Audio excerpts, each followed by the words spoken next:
Hey, I'm Noam Weissman, and you're listening to Unpacking Israeli History, the podcast that takes a deep dive into some of the most intense, historically fascinating, and often misunderstood events and stories linked to Israeli history. This episode is sponsored by Andrea and Larry Gill. If you're interested in sponsoring an episode of Unpacking Israeli History, or even just saying, what's up, be in touch at noam@unpacked.media. Okay, yalla, let's do this. על הקמת מדינה יהודית בארץ ישראל, היא מדינת ישראל.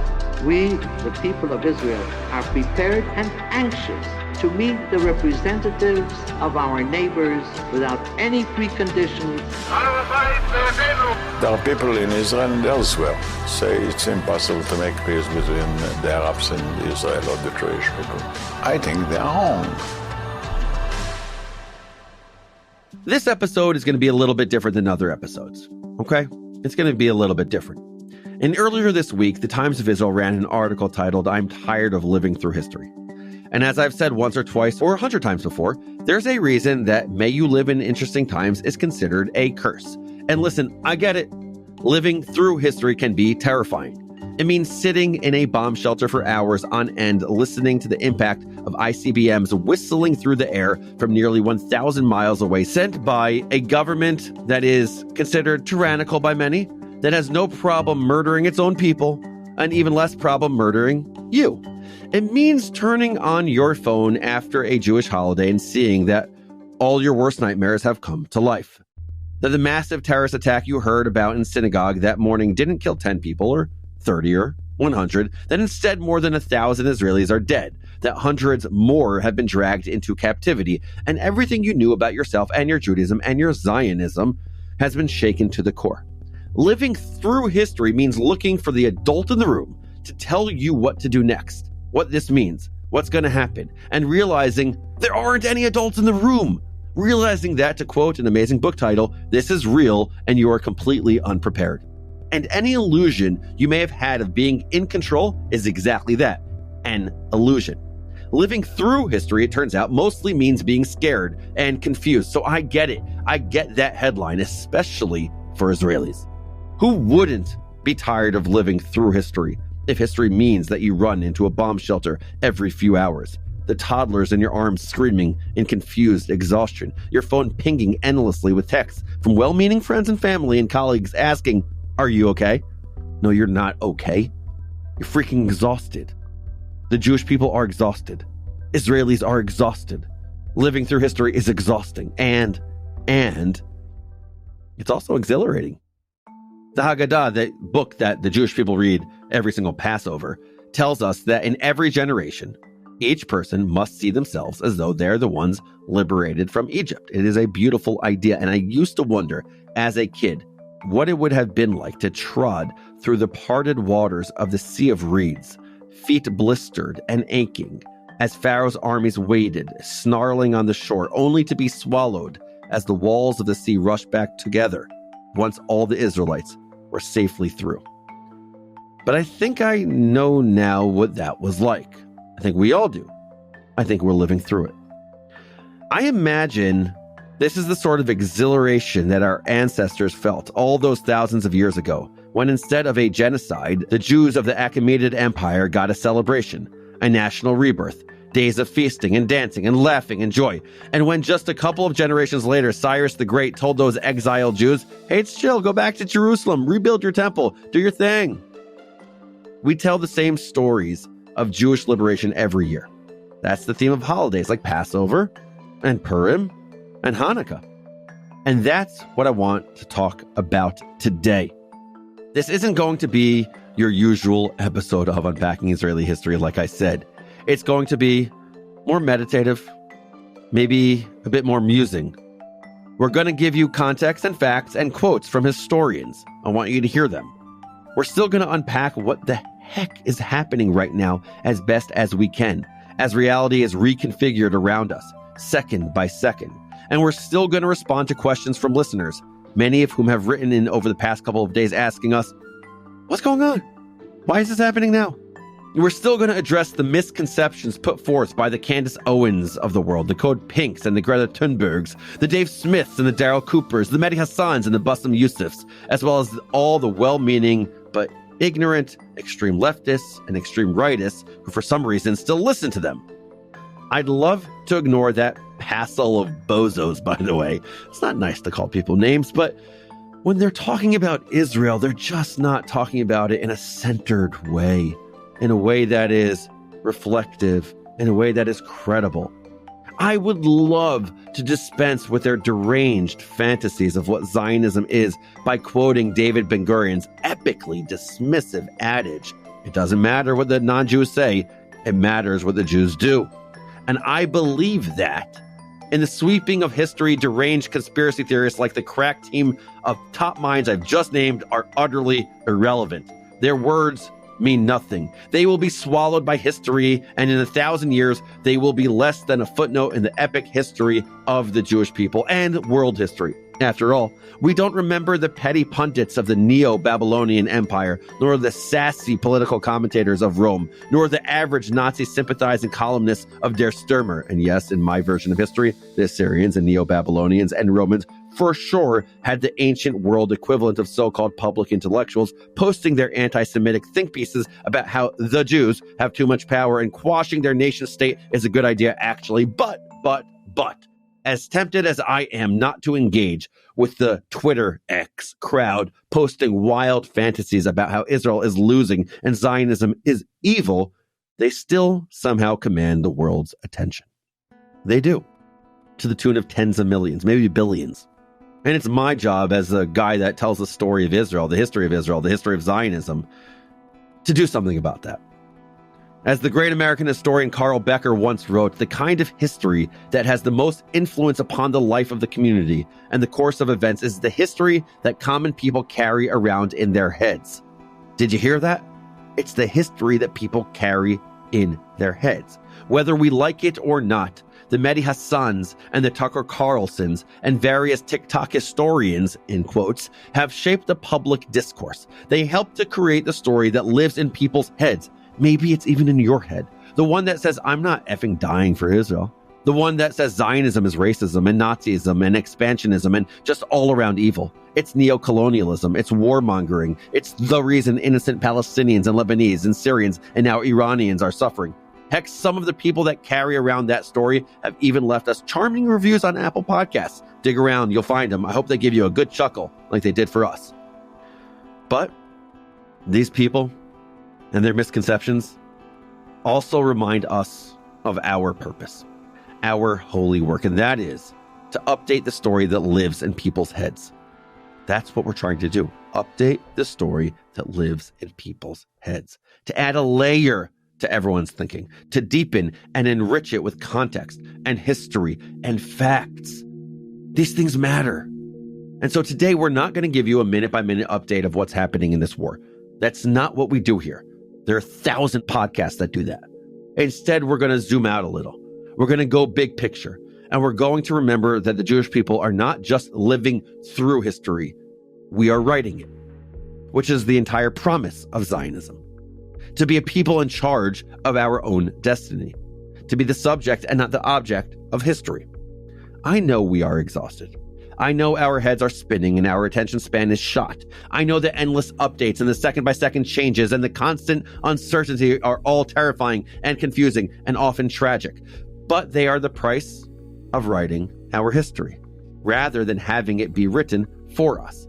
They are the price of being Am HaNetzach, the people of forever, the people of victory. So Yalla, Am Yisrael, and the entire Unpacking Israeli History community, let's freaking do this. All right, that was my long intro. But here we go. Here we go, folks. I've always wondered who comes up with the names of Israeli operations. It's a fun game. My wife asks me often, and I'm supposed to know, but I don't know. Is there like a vote or something? Is there one guy who's like, I got a name, I got one? But with a few exceptions, they're always epic. Dishonorable mention to Operation Breaking Dawn of 2022, named after both a Twilight book and a really gross Israeli chocolate spread made mostly of super processed oils and a smidge of cacao. But this most recent operation, Am Kilavi, aka Rising Lion, yeah, that name goes hard. Unsurprising considering it's from the Hebrew Bible, the same corpus that brought you the destruction of Sodom and Gomorrah, the 10 plagues, the story of Job, the book of Esther. Yeah, the Hebrew Bible is metal AF. This is the verse that inspired the name of this operation. Numbers 23:24, aka Bamidbar, Chaf Gimel, Chaf Daled. I just wanted to impress you with my Hebrew there. Here's what it says. Behold a people that rises like a lioness and raises itself like a lion. Hen am kilavi yakum v'cha'ari yitnasa. And it continues. Lo yishkav ad yochal teref v'dam chalalim yishteh. It does not lie down until it eats its prey and drinks the blood of the slain. That's the Hebrew Bible. I mean, that's some fierce stuff right there. Like Houthis, take note. There's still time to change your flag. Death to Israel. A curse on the Jews. Tired. Behold the nation of lions that won't rest till it drinks the blood of the slain. Wired. Let's be real. Let's be real. Let's be real, folks. There are reports right now, courtesy of the Wall Street Journal, that Tehran is sending urgent messages to the Americans.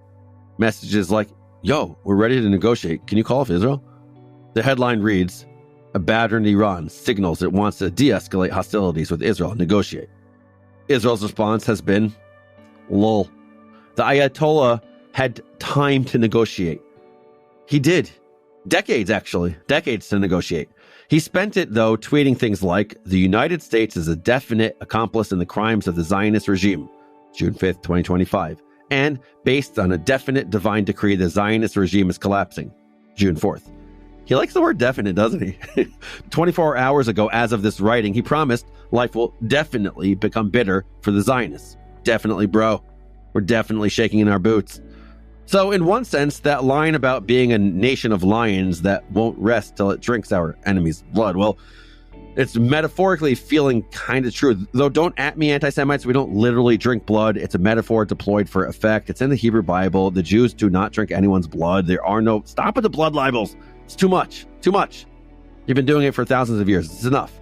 And yet, just a few verses before, in the very same chapter, the book of Bamidbar, or Numbers, describes the nation of lions like this, quote, the Jewish people is a nation that shall dwell alone, and shall not be reckoned among the nations. The Hebrew goes like this, Hen am levadad yishkon v'goyim lo yitchashav. So which is it? Are we a nation of lions that writes history? Or are we doomed to stand alone among the nations, a people forever apart?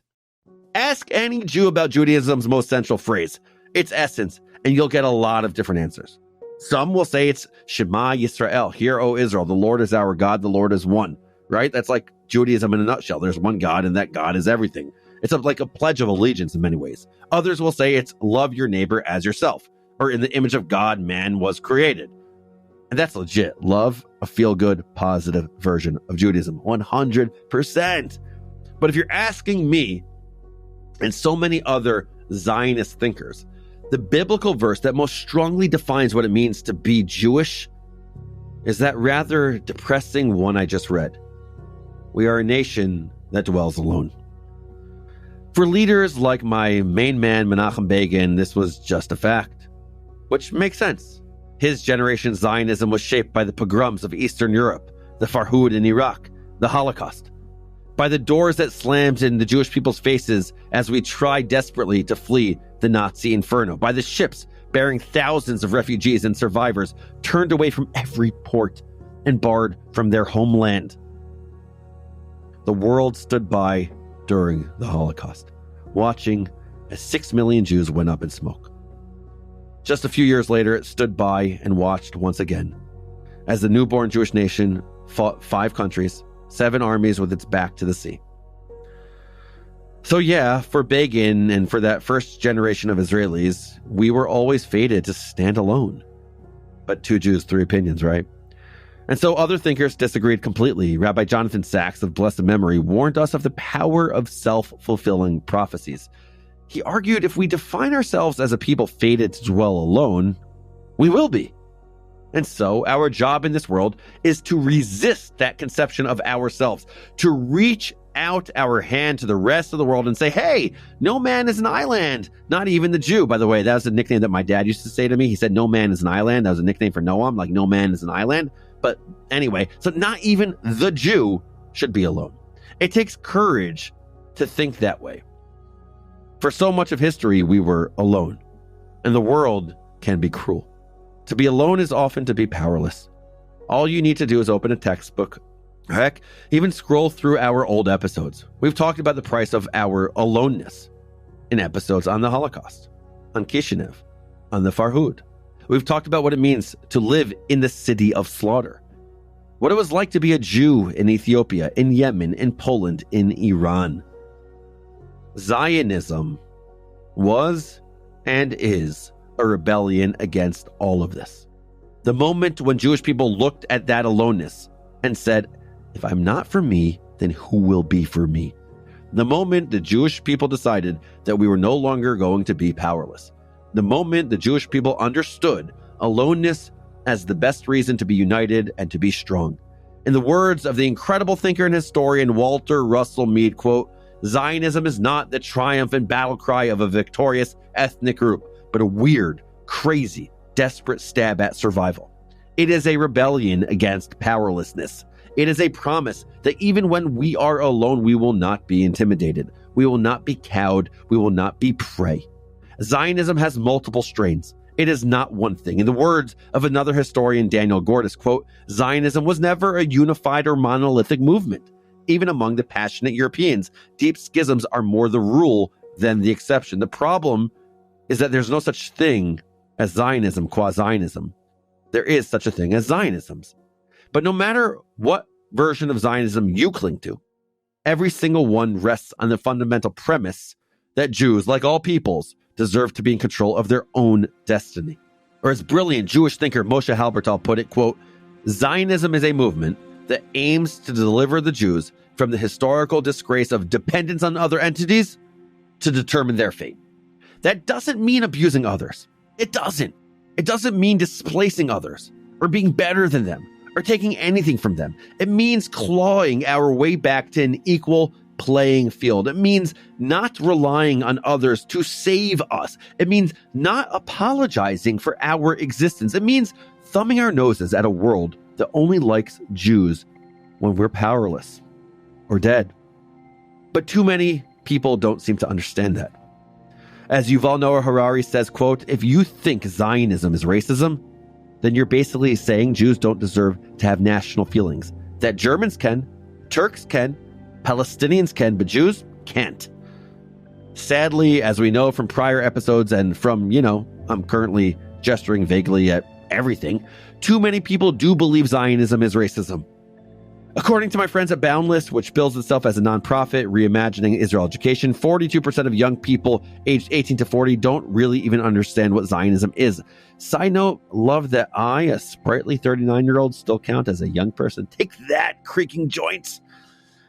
I'm going to do this to my neck right now. I'm going to do that. I feel good. Okay, so in case any of those young people, trademark, are listening, let's break down the three pillars of Zionism. Number one, the Jews are a people. Number two, like all peoples, they have a right to self-determination. And number three, they have a historic, cultural, spiritual connection to the land between the Jordan River and the Mediterranean Sea. That's it. That's the core. Nothing about the Palestinians. Nothing about supremacy. Nothing about racism. That's it. Just the Jewish people deserve self-determination in our ancestral homeland. The borders should be debated. The policies up for discussion. But the dignity of independence? Nope. Not up for discussion. Jewish people deserve self-determination in their ancestral homeland. The ability to say, no, we decide what happens to us. Not you, Candace Owens, or Dave Smith, or random person who is giving me and my Jewish Star of David, a dirty look the other day. Yes, that happened. We are no longer dependent on the goodwill of the world, which confuses self-defense with genocide. That sees this preemptive strike on Iran as warmongering instead of a bid for the Jewish people's survival. That tells us, hey, don't worry about that theocratic regime that's constantly threatening to kill you and funding terror proxies to imperil your borders and target Jewish communities across the world. Zionism means that when anti-Semites gaslight you by saying that throwing a brick with the words Free Palestine into a kosher butcher shop, or throwing Molotov cocktails at a peace march for the hostages, or murdering 2 young Israeli embassy staffers outside a Jewish museum is not anti-Semitic, actually, we can respond with, sorry, can't hear you over the sound of our enemies collapsing like dominoes. It means that where diaspora Jews once hunched like question marks, we now stand like exclamation points. Shout out to Rabbi Haskell Lookstein for that killer phrase describing the aftermath of the Six-Day War in 1967. It means that when well-meaning, comfortable, liberal, diaspora, hilarious Jews, like really funny Jews, like Jon Stewart, who I listen to and I watch, when they say, listen, I think a world in which we need a nation state to protect the people is an unhealthy world, we can agree, sure, maybe it's unhealthy, but that's the world we live in. And in that world, the Jewish people, like any people, need a nation state. The Jewish people, like any people, need self-determination. The Jewish people, like any people, need their own form of patriotism, of nationalism, of protection. That's called Zionism. The Jewish people need not be at the mercy of other empires. Listen, there was a lot of beauty in the diaspora. There still is. Still is. 2,000 years of resilience and scholarship and poetry and refusal to disappear. It's not just a lachrymose history. It's not just negativity. That's not what it is at all. But that refusal is its own kind of strength. We, the Jewish people, simply did not agree to be erased from the pages of history, no matter how hard others tried. When the Spanish immiserated us for a century, finally expelling us from Spain, we fled elsewhere and kept our traditions alive. Do you know why Rambam, Maimonides, one of Judaism's greatest sages, heck, one of the world's greatest sages ever, fled his birthplace of Cordoba, Spain in 1148 Common Era? Do you know why? Because the Almohads, a Muslim sect, handed down a decree, convert or die. For 10 years, he and his family wandered, eventually settling down in Morocco. Then they went to the region of Palestine, the land of Israel, found their way back to Egypt. Back to Morocco for a second, Morocco had its own issues, like the massacre of the entire Jewish community of Tuat in 1492, or the 18th century pogrom against the Jews of Tetuan, ordered by the same lunatic sultan who decreed that any Jews who violated the restrictions on dress and wore clothing only available to Muslims be punished by having an ear cut off. Friends, this is the history of the Jewish people. Yes, it has a lot of other things, and yes, there were golden ages. And that was the country that I decided that we consider to be one of the most tolerant and accepting towards its Jews. And in many cases it was. But even in the best historical circumstances, the Jewish people were still second-class citizens. That's a fact. That is a fact. The Islamic term for that is dhimmi, protected people. Our survival, the Jewish people's survival, was dependent on the whims and the grace of greater powers. Zionism means that we, the Jewish people, are never going back to that. It means we, the Jewish people, will never be dhimmi again. It means that if we must dwell alone, then we will do so like lions, as a small but powerful pride. Pun so intended. This moment is bigger than any one government. It's bigger than Bibi, and certainly bigger than Khomeini, who will go the way of Haman and Nebuchadnezzar and Sancherib and Titus and Vespasian and Hadrian. I don't welcome war. I have no interest in it. I teach the history of wars and the history of the Jewish people and the history of Zionism. I have no interest in this. At all. At all. I don't want people to die or infrastructure to be destroyed or kids to spend their summer vacation in bomb shelters. It's horrible. It's also the case that some wars could be just. That some wars could be the expression of a people exerting their right to self-determination, saying, we will never be the objects of history again. We will not wait for the mercy of others to save us. We will live by the dictates of our sacred text. One of my colleagues who lives in Israel shared a story about how she has to wake up her daughter every night as ballistic missiles fly into Israel from Iran. Her daughter, who is 4.5 years old, is half asleep when these sirens are coming in. And this daughter said to her mother, when these sirens are coming in, and she listened to them, she just gave her mother a thumbs up when she heard the booms. And she said, HaChayalim Shomrim Aleinu. Our soldiers are protecting us. And then she fell asleep. She fell asleep knowing that her people are indeed protecting her. Yes, throughout history, there was a religious plea to have God watch over the Jewish people, to be a Shomer Yisrael. And for many, many people, they feel that. It's real for them. And the advent of Zionism said, you know what? It is not just God who should be relied on, who needs to watch over the Jewish people. And it won't be other peoples or other governments or other countries or other states or other armies. It's going to be the Jewish people who watch over the Jewish people. That is what Zionism is all about. This episode was produced by Rifki Stern. Our team for this episode includes Adi Elbaz and Rob Pera. I'm your host, Noam Weissman. Thanks for listening. See you next week.